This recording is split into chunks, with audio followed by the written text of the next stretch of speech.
Um dos homenageados da Semana da Pátria em nosso município é o professor e historiador Renato Urbano Salles. Na minha opinião, melhor homenagem não há. Em minha vivência, pouca, curta ainda, já tive belos exemplos de profissionais incríveis nesta área. Com eles aprendi e sigo aprendendo até hoje, e pretendo assim continuar. Ser professor é a mais nobre missão do ser humano. Ninguém o supera na responsabilidade de ensinar. Em nosso município, um nome se destacou: Renato Urbano Salles. Professor e historiador, despediu-se de nós em 21 de janeiro deste ano, mas deixou um legado imenso. Professor que vivia e fazia da história de Nova Petrópolis oxigênio para os alunos sedentos de conhecer mais sobre nosso município. Contava essa história, nossa história, como um conto de fadas, com os olhos brilhando, enchendo de detalhes e humor. Desta forma, fazia com que nós também vivêssemos um pouco dela, se fechássemos nossos olhos e permitíssemos imaginar. Esteja em paz e orgulhoso de sua caminhada, professor Renatão. Seu legado não será esquecido.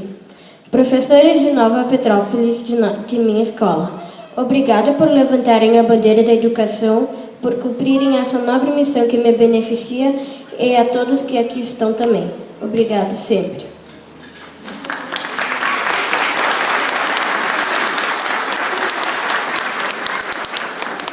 Norteados pelo tema Homenagem a Renato Urbano Salles e a todos os educadores de 60 anos de emancipação de Nova Petrópolis. A Escola Luiz Leser deseja compartilhar um texto de autoria do professor e historiador Renato, intitulado Sobre as Bênçãos de uma Igreja Centenária.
A Igreja Evangélica ou Igreja do Relógio comemora 110 anos de inauguração neste ano. Ela começou a ser construída no final do ano de 1902. Já na época da construção da igreja, o trabalho voluntário era impressionante. Para cada homem da turma de operários, havia 2 ou 3 voluntários para que se apresentavam para auxiliar nos trabalhos. Os tijolos eram confeccionados numa olaria especialmente construída, onde hoje se encontra o posto de gasolina. A argila que era extraída no local era de boa qualidade e deixou um lago de bom tamanho. A areia era trazida no lombo de mulas de carga, desde a picada café. A cal e o cimento vinham de navio até São Sebastião do Caí e de lá com grandes carroções até o Stadtplatz. Em 17 de março de 1903, os alicerces estavam prontos e foi lançada, num dia de chuva torrencial, a pedra fundamental do templo.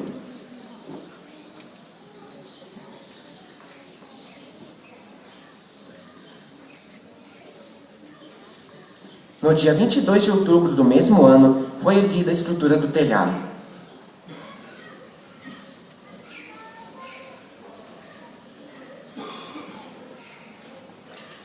No dia 23 de julho de 1904, foi colocada a cruz no alto da torre, com uma pequena cerimônia religiosa.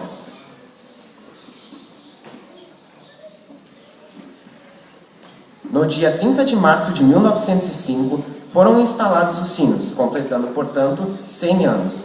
E em 14 de maio do mesmo ano, no domingo jubilate, a igreja foi inaugurada.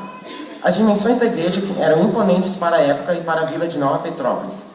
19 metros de comprimento e 11 metros de largura, mais de 7 metros de altura até ao forro, e uma torre que com a cruz se elevava a 27 metros e 60 centímetros, isto é, um prédio de 10 andares. O projeto da igreja foi elaborado por um mestre italiano, Lorenzo Dalla Barba, que também executou a obra.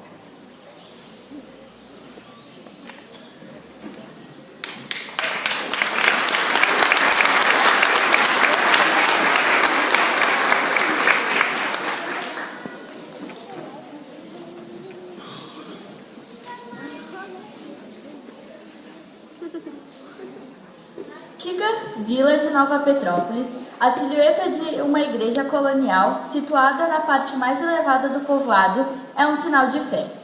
Mesmo para a minoria católica da população daquela época, tratava-se de nossa igreja, onde pregava o nosso pastor. E os nossos sinos orientavam e regulavam a vida diária dos habitantes de uma vasta região. A igreja centenária nasceu sob o signo de entendimento e pacificação. Desde o início da colonização e até o ano de 1879, havia dois grupos protestantes que não se entendiam. Um seguia o pseudo-Pfarrer, pastor sem formação teológica completa, eleito pela comunidade. Philipp Weber e o outro missionário Heinrich Wunsch, que fora enviado pela igreja para a Linha Nova e atendia a Nova Petrópolis. O pastor Wunsch conseguiu a pacificação e união de todos. Ele era muito hábil no convívio com pessoas de outra confissão religiosa. Além disso, soube manter as melhores relações com o padre Theodor Arnstadt, vigário da matriz de São Lourenço em linha imperial.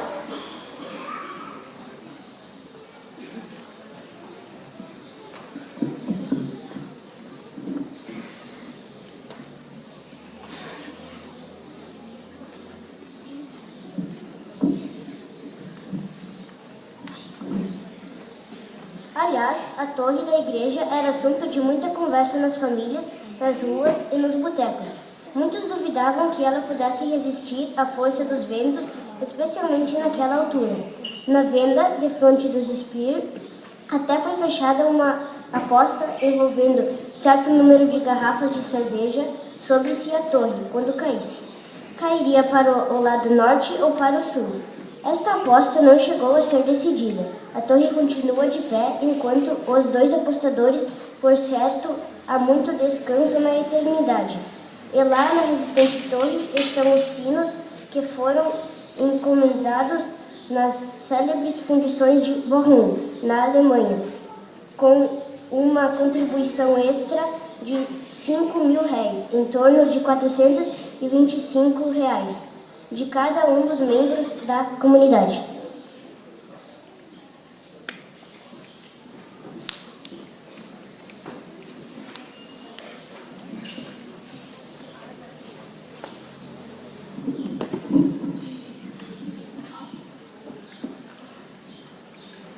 Não podemos falar da torre sem mencionar também o relógio, que foi instalado em 1948. Fabricado pela empresa Schwertner, em Estrela, tinha um mecanismo um tanto primitivo, mas eficiente. Para se dar corda, movimenta-se 3 pesos. Um de 450 kg, que faz bater as horas, outro de 450 kg, que faz bater os quartos de hora, e um terceiro de 180 kg, que movimenta os ponteiros.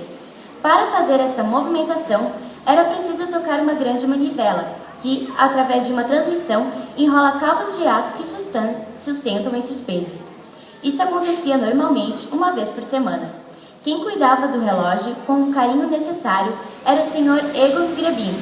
Ele já enfrentou uma crise séria quando um dente de uma engrenagem quebrou e caiu dentro do mecanismo, entortando 3 eixos que tiveram que ser substituídos.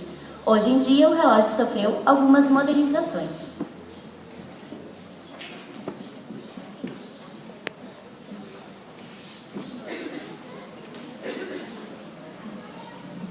Da festa lista de inauguração da igreja só restou a foto dos músicos que tocaram durante as cerimônias.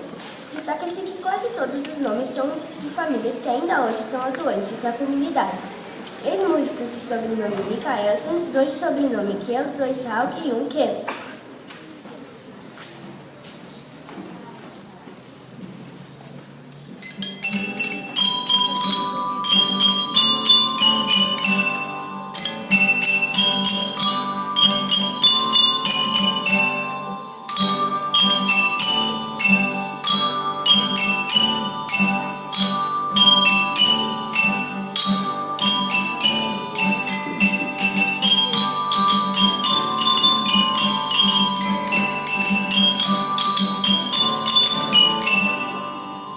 Vários pastores fizeram-se presentes no dia da inauguração, cada um proferindo uma prédica, e 3 coros louvaram seus hinos, Linha Nova, Linha Brasil e o recém-criado coro misto da comunidade.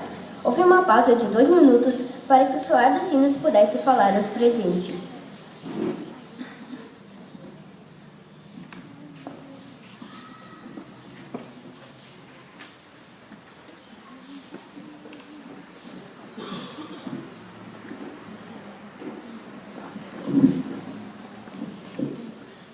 O relato do pastor Theodor Hund sobre a inauguração inclui uma prestação de contas. O custo total da obra, sem os sinos, foi de 25 milhões e 750 mil réis. Note-se que a unidade monetária em uso era de 1.000 réis. Hoje seria